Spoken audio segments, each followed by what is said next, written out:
नमस्कार दोस्तों, मैं हूं दीपक चौरसिया और सबसे पहले आपको विजयादशमी की हार्दिक शुभकामनाएं। आज दशहरा है यानी विजयादशमी है और आज का दिन है आरएसएस का स्थापना दिवस। इसीलिए नागपुर में शस्त्र पूजन हुआ और उसके बाद संघ प्रमुख मोहन भागवत ने हिंदुओं से एकजुट होने की अपील की।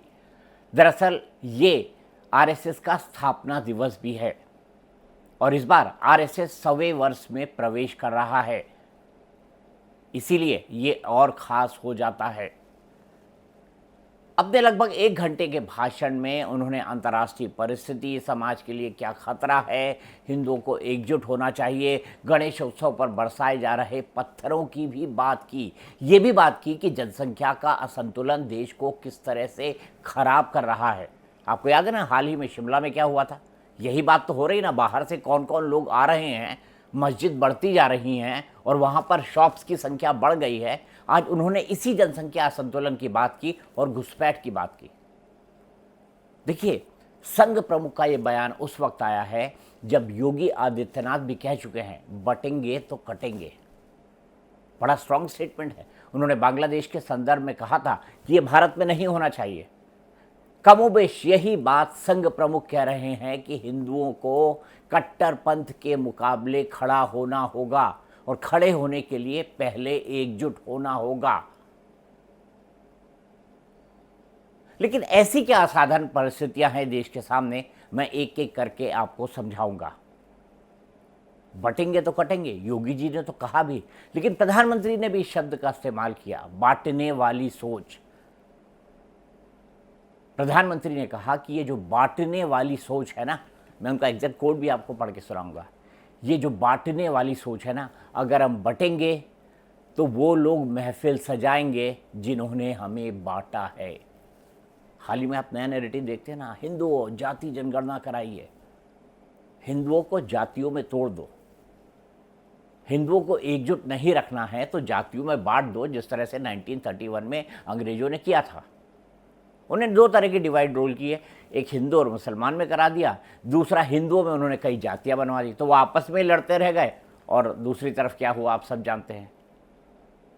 तो मोहन भागवत भी कमोबेश इन्हीं हालात की बात कर रहे थे। तो आइए सबसे पहले बात करते हैं डोमेस्टिक पॉलिटिक्स की और समझने की कोशिश करते हैं कि गणेशोत्सव पर या फिर रामनवमी या फिर कोई भी शोभा यात्रा और जुलूस निकलता है तो इस पर पत्थर मारने की ये क्या परंपरा है। ऐसे कई वाकये हुए इस गणेशोत्सव के दौरान, देश भर के अंदर हुए। जुलूस निकला या शोभा यात्रा निकली, गणपति विसर्जन शुरू हुआ या गणपति को लेकर आप बिठाने जा रहे हैं, उनकी स्थापना करने जा रहे हैं, दोनों समय। और मुझे ये बोलने में कोई गुरेज नहीं है कि ऐसे पॉकेट्स जहां मुसलमान बड़ी संख्या में हैं वहां से पथराव होता है, कहीं पे कार्रवाई होती है, कहीं पे नहीं होती। तो मोहन भागवत ने कहा कि ऐसी चीजों के प्रति भी हमें सजग रहना होगा। बिना प्रोवोकेशन के ये क्या परंपरा बन गई है कि हर हिंदू त्योहार के अंदर कहीं ना कहीं उन पर पत्थर बरसाए जाएं, और किसके द्वारा आप सब जानते हैं, आप सब इन परिस्थितियों के जानते हैं। तो इसी के संदर्भ में मैं कोट करता हूं मोहन भागवत ने क्या कुछ कहा है और मैं आपको ये बताना चाहता हूं कि उन्होंने क्या कहा है।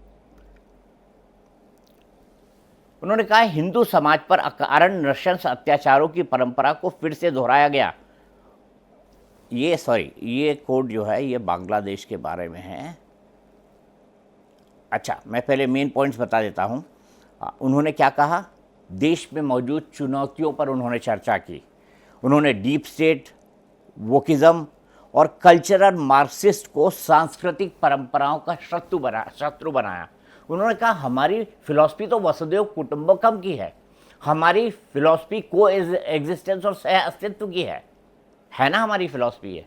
इसीलिए तो हम दुनिया भर की हर विचारधारा, हर पूजा पद्धति को अपने अंदर समाहित कर लेते हैं और उनका ही भी उतना ही सम्मान करते हैं जितना हम अपनी पूजा पद्धतियों का करते हैं।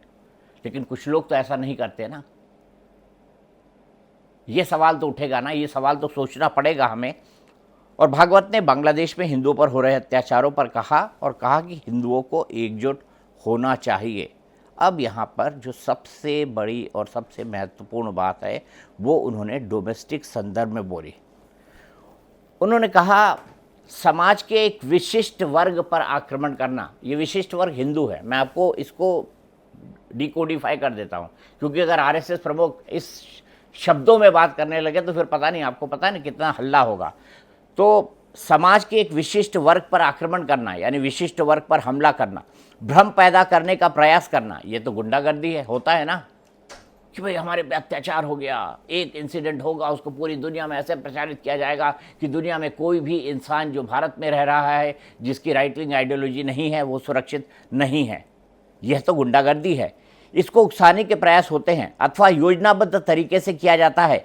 ऐसे आचरण को पूज्य डॉक्टर बाबा साहब अम्बेडकर जी ने अराजकता का व्याकरण, ग्रामर ऑफ एनार्की कहा है। अभी बीत गए, अब ये सुनिएगा, ये ग्रामर ऑफ एनार्की उन्होंने कहा है। उन्होंने इस्लाम के बारे में क्या बोला है ये मैं आपको कई बार बता चुका हूं कि इस्लाम ऐसा धर्म है जो अपने मजहब के, ऐसा मजहब है जो अपने मजहब के मानने वालों के साथ ही ब्रदरहुड कर सकता है, भाईचारा कर सकता है। वो किसी दूसरी पूजा पद्धति के बारे के साथ भाईचारा कर ही नहीं सकता। ये मेरे ऑब्जर्वेशन नहीं है, ये डॉक्टर बाबा साहब अम्बेडकर 1930 के आसपास अपनी एक पुस्तक के अंदर लिख के गए हैं। और वो यही कह रहे हैं कि ये जो मजहब के आधार पर लोग इकट्ठे हो जाते हैं और ये बोलते हैं यहाँ ये खराब है, यहाँ ये खराब है, अत्याचार हो रहा है, ये जो नैरेटिव है ना कि देश में हमारे लिए कुछ नहीं है, इसको ग्रामर ऑफ एनार्की कहा गया। ग्रामर ऑफ एनार्की यानी अराजकता का व्याकरण। ये खुद बाबा साहब अम्बेडकर ने कहा, ऐसा कहते हैं डॉक्टर मोहन राव भागवत। अभी बीते गए गणेशोत्सव, क्या मैं उनको कोट कर रहा हूं, अभी बीते गए गणेशोत्सव के समय श्री गणपति विसर्जन की शोभा यात्रा पर अकारण पथराव की तथा उसके बाद बनी तनावपूर्ण परिस्थिति की घटनाएं उसी व्याकरण का उदाहरण है। और इसीलिए वो कह रहे हैं कि हिंदुओं को एक होना पड़ेगा। उनका कहना है पुलिस तो कार्रवाई करेगी लेकिन उससे पहले खुद समाज को सतर्क होना होगा। कभी आपने सोचा है कि वो इलाके ही संवेदनशील क्यों होते हैं जहां पर एक विशिष्ट वर्ग यानी मुस्लिम वर्ग रहता है? ऐसे इलाके संवेदनशील क्यों हो जाते हैं? और इस देश में संवेदनशील जगहों का चुनाव क्यों और किस आधार पर और किसने किया? मैं आपके सामने ये सवाल भी चर्चा के लिए रखता हूं। सोचिएगा इस बारे में और सोचिएगा कि क्या हुआ। अब हम आते हैं दूसरे मुद्दे पर। दूसरा मुद्दा क्या है? कट्टरपंथी स्वभाव किस तरह से खतरनाक है हिंदू धर्म के लिए। तो इस पर मोहन भागवत ने कहा कि हिंदू समाज पर अकारण नृशंस अत्याचारों की परंपरा को फिर से दोहराया गया। उन अत्याचारों के विरोध में वहां का हिंदू समाज, ये बांग्लादेश के संदर्भ में बोल रहे हैं, होकर स्वयं के बचाव में घर से बाहर आया, लेकिन थोड़ा बचा हुआ, ये वो बांग्लादेश के संदर्भ में बोल रहे हैं। परंतु यह अत्याचारी कट्टरपंथी स्वभाव जब तक विद्यमान है, आजकल कह रहे हैं ना बांग्लादेश में, क्या कह रहे हैं, पाकिस्तान से मिल जाना चाहिए, पाकिस्तान के साथ मिल जाएं क्योंकि उसके पास न्यूक्लियर बम है, वही मुस्लिम और इस्लामिक देश है, वही भारत के खिलाफ हमें सपोर्ट कर सकता है। और वहाँ पर बहुत सारे एंटी भारत नैरेटिव सामने आ रहे हैं। बांग्लादेश घुसपैठिए भारत की कितनी बड़ी समस्या है ये हम सब लोग जानते हैं। आपने देखा हाल ही में शिमला में क्या हुआ, वहाँ पर भी ये शक है कि रोहिंग्या और बांग्लादेशी पहाड़ी इलाकों में जाकर चुपचाप कोरोना के टाइम बस गए। इसलिए पूरे हिमाचल के लिए अंदर बवाल चल रहा है, उत्तराखंड के कई इलाकों के अंदर भी बवाल है। और हमारे यहाँ तो कुछ स्टेट्स है ना जो घोषित तौर पर ऐसे बांग्लादेशियों को रखती है, उनका वोटर आईडी कार्ड बनवाती है और उसके बाद जो है वो उनसे वोट भी लेती है, वोट बैंक की राजनीति के कारण। तो उनका क्या कहना है, यह अत्याचारी कट्टरपंथी स्वभाव जब तक विद्वान है तब तक हिंदुओं सहित अल्पसंख्यक समुदाय के लिए खतरे की तलवार लटकती रहेगी। अब क्या आपको लगता है कि बांग्लादेश में जो भारत विरोधी माहौल बनाया गया है उसमें सिर्फ एक आध चीज़ ही इन्वॉल्व है? ये जो डीप स्टेट की बात हो रही है ना, जिसका जिक्र डॉक्टर मोहन राव भागवत ने किया है, बांग्लादेश को इसलिए कट्टरपंथी बनाया जा रहा है ताकि एक तरफ पाकिस्तान और एक तरफ बांग्लादेश आगे बढ़ते हुए भारत को रोक सके, भारत के अंदर घरेलू अस्थिरता को पैदा कर सके। ये मैंने आपको पहले बहुत बोला है और यही बात डॉक्टर मोहन राव भागवत दोहरा रहे हैं। और मुझे इस बात पर कोई आश्चर्य नहीं है। भाई एक ही दिन में मौलाना निकलकर बात करने लगे कि मोदी का ये कर देंगे, मोदी का वो कर देंगे, हिंदुस्तान हम तुम्हें बता देंगे, यहाँ पर मुसलमानों ने 850 साल राज किया है, एक बार फिर करेंगे। ये तकरीरें बांग्लादेश में क्यों हो रही है? क्यों? कट्टरपंथ, कट्टरपंथ। और ये बांग्लादेश की समस्या नहीं है, ये समस्या बांग्लादेश के वाया रूट करते हुए हिंदुस्तान के अंदर भी प्रवेश कर चुकी है। और ये जो पथराव या फिर आपसी संघर्ष या सामाजिक सौहार्द बिगड़ता हुआ हम देखते हैं, ये भी एक बड़ा कारण है। तो डॉक्टर मोहन राव भागवत का दूसरा बड़ा संदेश है। दूसरा बड़ा संदेश क्या है? उनका दूसरा बड़ा संदेश ये है कि हिंदुओं को एकजुट होने की ज़रूरत है। यही बात दूसरे शब्दों में योगी आदित्यनाथ बोल रहे हैं और यही बात प्रधानमंत्री नरेंद्र मोदी बोल रहे हैं। तो इसके पीछे का पॉलिटिकल नैरेटिव क्या है? इसके पीछे का पॉलिटिकल नैरेटिव ये है कि इस चुनाव में एक बड़ा अभियान चला, जाति जनगणना, जाति जाति जाति। भाई जाति का इस्तेमाल, जाति और मजहब का इस्तेमाल अंग्रेजों ने भारत को बांटने के लिए किया।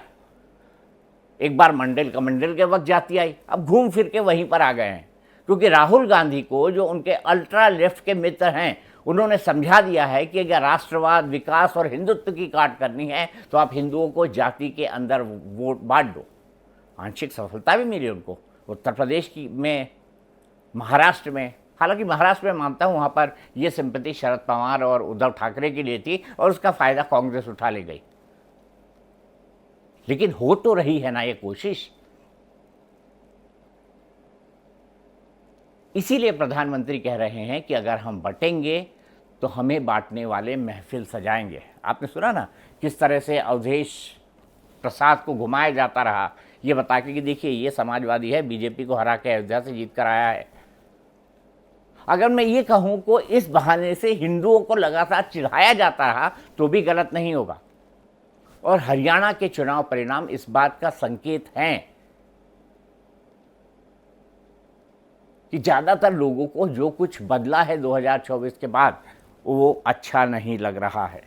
तीसरी बात आरजे कर के बारे में हुई। आरजे कर में जो रेप और मर्डर की घटना हुई है, दर्दनाक है, शर्मनाक है। यहाँ पे मैं मोहन भागवत को कोट नहीं करूँगा, लेकिन उनके बोलने का मेन पॉइंट और मेन चीज़ ये था जो मोहन भागवत जी ने कहा। उन्होंने कहा कि भाई घटना तो हुई, लेकिन जो लीपापोती की कोशिश हुई वो, और जो हुआ वो अक्षम्य है। और जिस तरह से उसको दबाने, ढकाने, छुपाने का प्रयास किया गया, पता नहीं क्यों, इसका जवाब मिलना चाहिए, वो भी अक्षम्य है। उम्मीद करते हैं कि इन्वेस्टिगेटिंग एजेंसी इस पर काम करेंगी। अब अगला मुद्दा तो जो था वो जनसंख्या असंतुलन पर था। आप देख रहे हैं ना कि भारत में महंगाई है, बेरोजगारी है, हर हाथ के पास काम नहीं है। अरे जनाब, हम 10 काम खड़े करते हैं, 1000 लोगों की लाइन लग जाती है। हमारी जनसंख्या इतनी तेज़ी से बढ़ रही है। और कुछ राज्यों में तो इंटेंशनली जनसंख्या को बदलने का, डेमोग्राफी को बदलने का प्रयास किया जा रहा है। हिमाचल और उत्तराखंड का मैंने एग्जाम्पल दिया। तो वो कौन लोग हैं जो सिस्टमेटेड और कैलकुलेट तरीके से बांग्लादेशियों को और रोहिंग्याओं को इस देश के डिफरेंट पॉकेट्स के अंदर बसा रहे हैं? और ये ऑपरेशन इतना स्मूथ है कि हम जैसे लोग समझ ही नहीं पाते। लेकिन हिंदू समाज ने कुछ किया है, खासतौर पे हिमाचल के अंदर, और उम्मीद करते हैं कि उसका परिणाम देखने को मिले। लेकिन अपने आसपास इन तमाम चीज़ों को देखना भी बेहद ज़रूरी है। चलते चलते आज बुराई पर अच्छाई की जीत का पर्व है। तो मैं आप सब लोगों से ये विनती करता हूँ कि अपने अंदर की एक बुराई को छोड़ने का हम प्रण लें। मैं भी आज प्रण लूँगा, आप भी आप प्रण लीजिए, ताकि हम अपने अंदर की बुराइयों को ख़त्म कर सकें, एक बने, नेक बने। एक बार फिर दशहरे की आप सब लोगों को हार्दिक शुभकामनाएं।